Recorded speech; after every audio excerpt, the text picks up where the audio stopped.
I've heard of this before, but black people seem to really struggle with this one. You just don't seem to get it.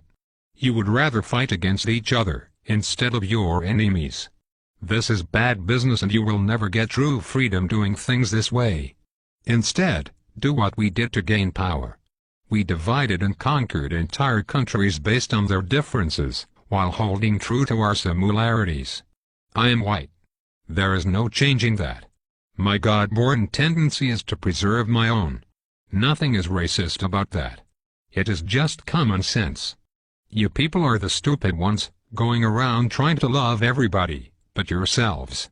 We kicked your asses here in America for over 400 years, and you still go around talking about Jesus loves everyone. While you've been doing all that praying and jumping around, we have been buying up the world and making laws you have to abide by. No offense, but everyone else has unity but you. I mean, look at the business in your neighborhoods. The people that control it don't even look like you. In fact, everyone who comes to this country sets up a business in the black community. The Koreans, the Indians, the Chinese. The list goes on and on. Aren't you tired of letting these other people supply all of your food, nails, and weaves? The one thing they have that you don't is unity. Number 2. Once you get unity, you are going to need to get organized. When we took over the world we had a plan in place. A goal. Since we whites make up a small percentage of the global population, we knew the only way for us to exist was to enslave non-white people. This was our global plan for white supremacy. But we didn't stop there. We organized a military force behind our goal and executed it to perfection. Killing men, women, and children across the globe with brute force. Whatever we needed, we just took it. And if blacks or Native Americans didn't like it, oh well. Remember, there are no rules in war. Our objective is to ensure survival.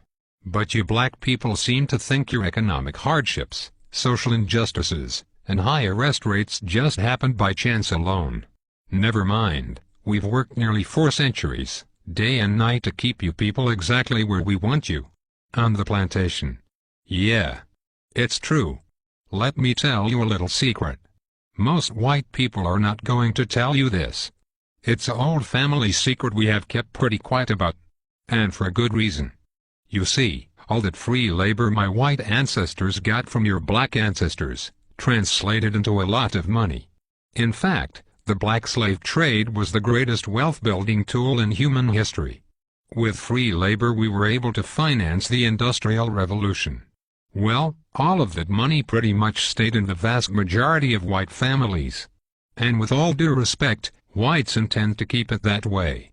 You see, Dr. Martin Luther King was pretty good at integrating lunch counters and toilets. However, he didn't do so well at integrating bank accounts, so you blacks were shafted out of the money that was due to you in exchange for a good job and education. But it was us whites who own most of the jobs. Which brings me to my point. It's just another plantation.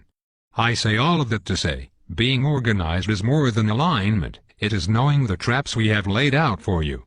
And then moving around them. Everybody knows but you blacks. That education will only keep you enslaved. It will only produce what it has already produced. A bunch of dressed-up plantation workers perfectly content, working and serving under another man's vision. You don't really think we are going to teach you to build a nation for yourselves, do you? If you were really educated you would be able to solve your own problems. Problems like gang violence, poor economics and underrepresentation. Instead, you will continue to pass the notion of getting a good job down to your children. This will brainwash them to be just like you. And the cycle will repeat for generations. While we whites continue to run things at the top, your grandchildren will be celebrating the first black Catholic Pope. I know this has been long, so let's move to number 3. The third way to gain black power is the most important of all. It is this way because it deals more with your psychology than your conscious mind. When we took over the world we decided to use the most dangerous weapon of all to subjugate the darker peoples of the planet. We used a combination of white supremacy and religion to mindfuck these people into complete submission. If a robber breaks into your house, rapes your family, kills your mother and father, then tells you that in order to go to heaven, you have to worship as God. If someone did that to me, then said that to be born again, I had to worship as God, I'd kill the bastard right on the spot. But you black people seem to have no problem worshipping the God of your enemies. Even worse is the fact that for all the praying that you have done, it seems like the God of the white man is just as racist as we are. Anytime you start believing in the God of your enemy, it pretty much means you're a complete idiot and a pussy, who is too far gone to confront his adversary. This is a deep sickness, because to believe the man who murdered your family is your friend is to believe that watermelons have gills. This kind of thinking lacks critical reasoning, a skill needed to defend territory and the minds of the youth. You even believe that Haiti, the only black nation that ever kicked the white man's ass, is cursed because many of them practice voodoo. You even go further and believe that it was God that hit Haiti with a 7.5 earthquake. You religious-minded blacks thought this about New Orleans too. Let me tell you the truth. We gave you this God because we knew by worshipping a white God you would subconsciously be worshipping us. That was a part of our plan, and it worked like a charm on the early slave plantations. We whites decided to perfect it, and have taken our gods all over the world to dark people. You see, we know that if we can get you to put down your God, and pick up ours, you will lose your real power. This is really effective for controlling a people. Practically, by doing this, you will never fight against us because subconsciously you would be fighting God. I know that is a serious mindfuck. But that is why you cheer for a white Jesus to kill all the darkies down in Haiti and New Orleans, while kissing Pat Robertson's ass. Meanwhile our harp machines can shake up more prime real estate for the oil companies. If you continue to follow the God of your enemies, you will never rule the world, because you will always have your allegiance with a white man, instead of your God, who's pissed off because you traded him in for a blonde-haired, blue-eyed hippie, whose name we took from the Greek god Zeus.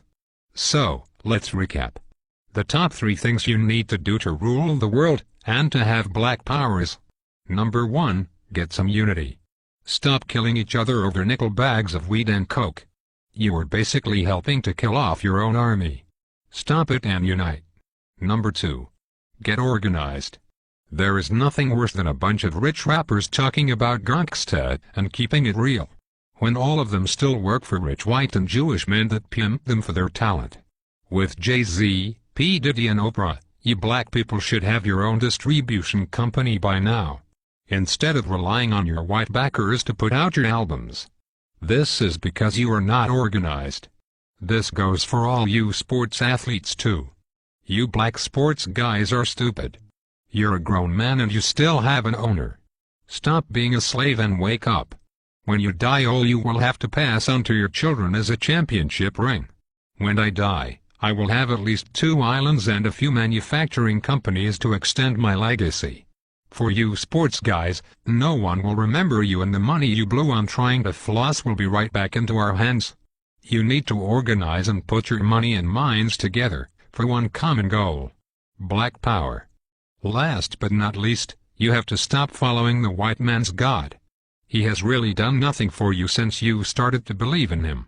Basically all my God has done for you is allow white guys like me to continue stealing from you. Sure, we'll give you a few rich blacks to make it up the ladder. But this is to keep up hope in you, so that you will teach cowardness and fear to your children and get nothing in return. You will keep praying while we will keep slaying, and taking more land and control of the earth. It will be this way as long as you fall for the lie that some white dude is going to come down from the skies and pull you out of this shit. Stop it. Instead, go back to believing in your God. The God you had when you were rich in Africa and had diamonds, gold, and health.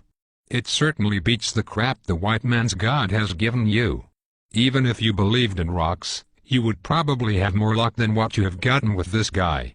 One last thing. Black people need to stop saying that they're blessed. This is not only dumb, but it lets us white people know that we are still very much in control. If I steal you from your home and throw you into a cardboard box, have you work for 400 years on a plantation, just because I give you a pillow, doesn't mean that you are blessed.